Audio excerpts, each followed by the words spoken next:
नमस्कार आणि the deep डाईव्हमध्ये स्वागत आहे. आज आपल्यासमोर मायक्रोसॉफ्ट लर्नचा एक लर्निंग पाथ आहे. नाव आहे implement user authentication and authorisation. आता हे नाव ऐकून डोळ्यासमोर कोड आणि क्लिष्ट डायग्राम्स आले असतील, पण थांबा. आपण हे सगळं सोप्या नेहमीच्या भाषेत समजून घेणार आहोत. समजा आपण दोघे मिळून हा कोर्स स्क्रीनवर पाहत आहोत आणि माझा उद्देश आहे की यातल्या प्रत्येक शब्दाचा अर्थ म्हणजे एका सामान्य माणसाला समजेल अशा भाषेत जाणून घेणे.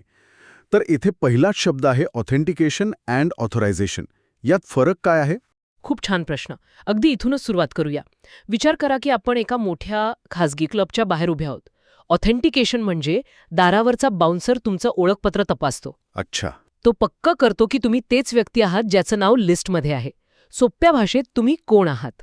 ओके. आणि ऑथरायझेशन म्हणजे ओळख पटल्यावर तो बाउन्सर तुम्हाला सांगतो की तुम्हाला फक्त ग्राउंड फ्लोअरच्या बारमध्ये जायची परवानगी आहे, वरच्या मजल्यावरच्या VIP लाऊंजमध्ये नाही. म्हणजे तुम्हाला आत काय करण्याची परवानगी आहे? अगदी बरोबर. हाच या दोन्हीतला मूळ फरक आहे. वा, कोण आहात आणि काय करू शकता, हे सोपं आहे. आणि हा लर्निंग पाथ आपल्याला हेच सगळं ॲप्सच्या जगात कसं करायचं हे शिकवणार आहे, बरोबर? या 4 मॉड्यूल्स दिसत आहेत. हो. आपण एकामागून एक बघूया. चला तर मग. पहिला मॉड्यूल आहे मायक्रोसॉफ्ट आयडेंटिटी प्लॅटफॉर्मची ओळख. हे नाव वाचून वाटते की आपण एका मोठ्या ऑफिसच्या रिसेप्शनवर आलो आहोत.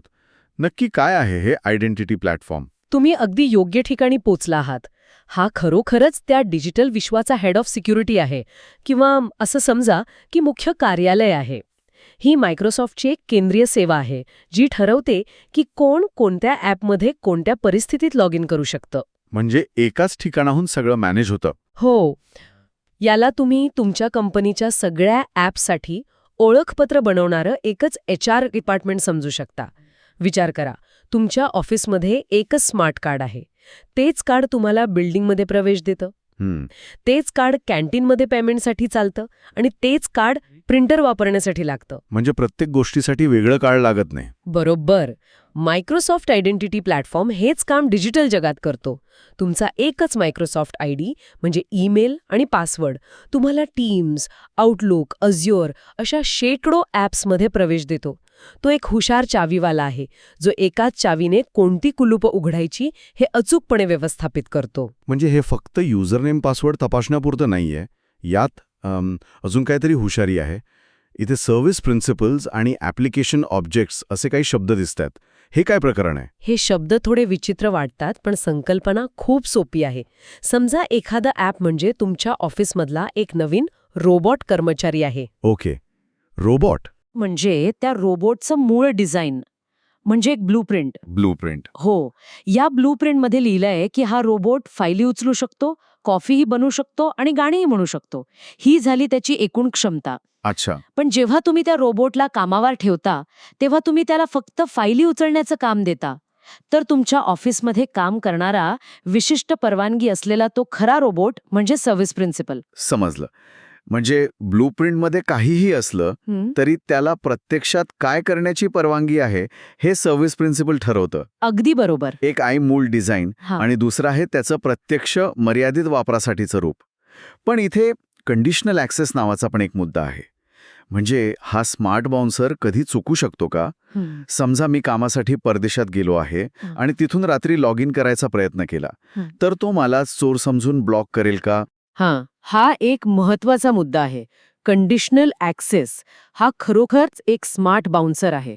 तो फक्त तुमचं ओळखपत्र पाहत नाही, तर तुम्ही कुठून आला आहात, ओके, कोणत्या गाडीतून म्हणजे डिव्हाइसवरून आला आहात आणि किती वाजता आला आहात हेही तपासतो. जर त्याला काही संशयास्पद वाटलं, म्हणजे तुम्ही अचानक दुसऱ्या देशातून लॉग इन करत असाल, तर तो अतिरिक्त पुरावा मागतो. जसं की OTP. हो, तुमच्या फोनवर आलेला OTP. पण तुमचा प्रश्न अगदी योग्य आहे. कधी कधी यामुळे अधिकृत वापरकर्त्यालाही त्रास होऊ शकतो. म्हणूनच कंपन्या या पॉलिसी खूप विचारपूर्वक सेट करतात.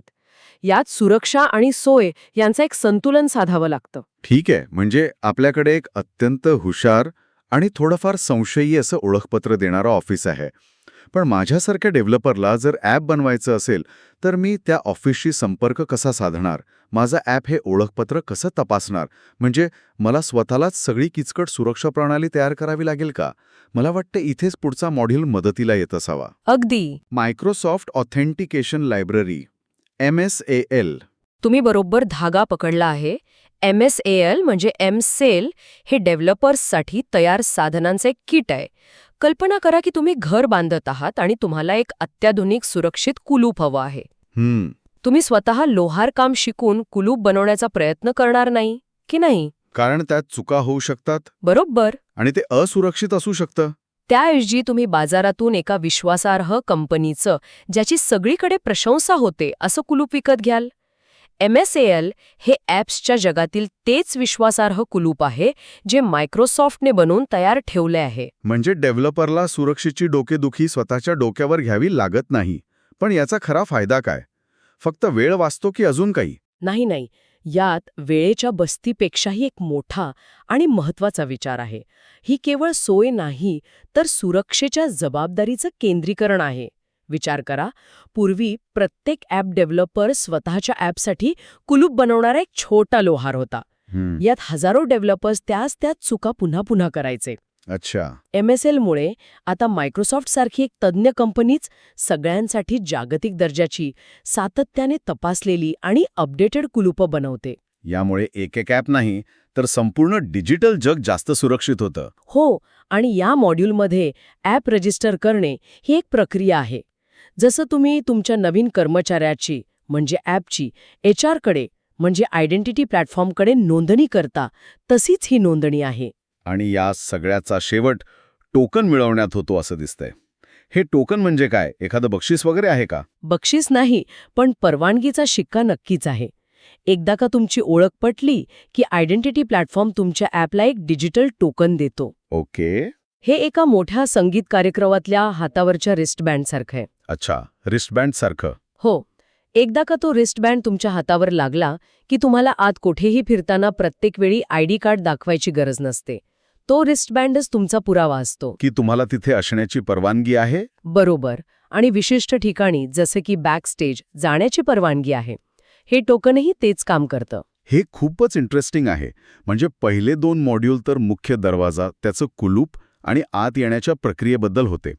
पण समजा मला एखाद्या पाहुण्याला, जो माझ्या कंपनीचा भाग नाहीये, त्याला फक्त बागेत येण्याची परवानगी द्यायची असेल, पूर्ण घरात नाही, तेव्हा काय? म्हणजे मला माझ्या एका मोठ्या स्टोरेज अकाउंटमधली फक्त एक फाईल, ती पण फक्त 24 तासांसाठी द्यायची आहे. त्यासाठी मी त्याचं पूर्ण अकाउंट तर तयार करणार नाही. मला वाटतं हा पुढचा module shared access signatures SAS अशाच काही विशेष परिस्थितींसाठी आहे. तुम्ही अगदी अचूक विचार करत आहात. SAS हे त्याच कामासाठी बनवलं आहे. ही एक खूप विशिष्ट पण अत्यंत उपयुक्त गोष्ट आहे. तुमच्या उदाहरणावर येऊया. तुमच्याकडे एक मोठी डिजिटल लायब्ररी आहे आणि तुम्हाला तुमच्या मित्राला त्यातला फक्त एक चित्रपट फक्त या वीकेंडसाठी द्यायचा आहे. हो. तुम्ही त्याला तुमच्या लायब्ररीचा पासवर्ड देणार नाही, कारण मग त्याला सगळ्या चित्रपटांचा ॲक्सेस मिळेल. नाही देणार. बरोबर. SAS म्हणजे त्याला एक विशेष जादूची लिंक देण्यासारखं आहे. ही लिंक फक्त त्या एकाच चित्रपटासाठी काम करेल, फक्त वाचण्यासाठी, म्हणजे तो डिलीट करू शकणार नाही. ओके.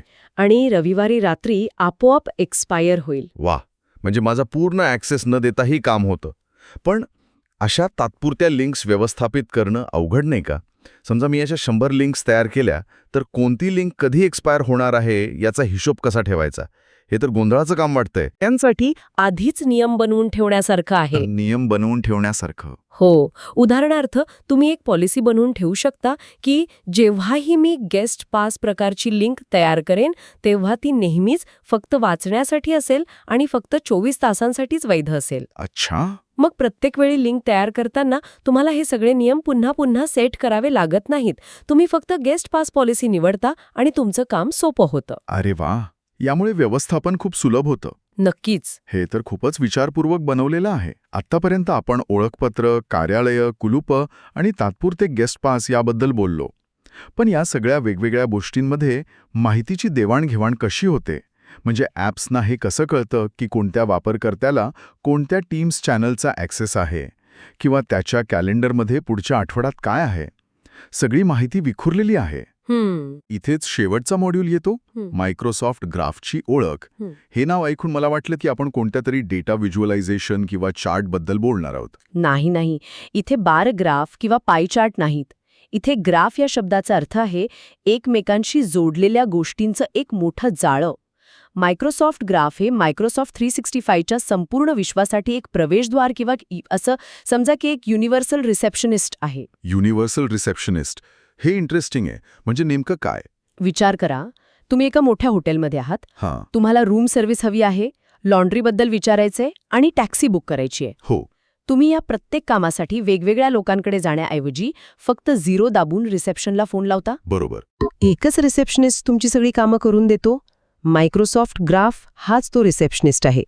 तुमच्या ॲपला ईमेलमधली माहिती हवी असेल, टीम्समधले मेसेज हवे असतील किंवा शेअरपॉईंटमधल्या फाईल्स हवे असतील, त्याला प्रत्येक विभागाचा नंबर माहीत असण्याची गरज नाही. अच्छा. ते फक्त ग्राफला एक विनंती, एक रिक्वेस्ट पाठवतं आणि ग्राफ योग्य विभागाकडून ती माहिती आणून देतो. अर्थात परवानगी असेल तरच. हो, अर्थात तुमच्याकडे ती माहिती पाहण्याची परवानगी असेल तरच. अरे वा, म्हणजे मी खरंच एक ॲप बनवू शकतो जे ग्राफला विचारेल की माझ्या टीममधल्या प्रियाने गेल्या आठवड्यात प्रोजेक्ट एक्स बद्दल शेअर केलेल्या सगळ्या डॉक्युमेंट्सची लिस्ट दे, आणि ते काम करेल. अगदी तसंच. मला प्रियाच्या ईमेलमध्ये किंवा तिच्या वन ड्राईव्हमध्ये वेगळं जायची गरज नाही. अजिबात नाही.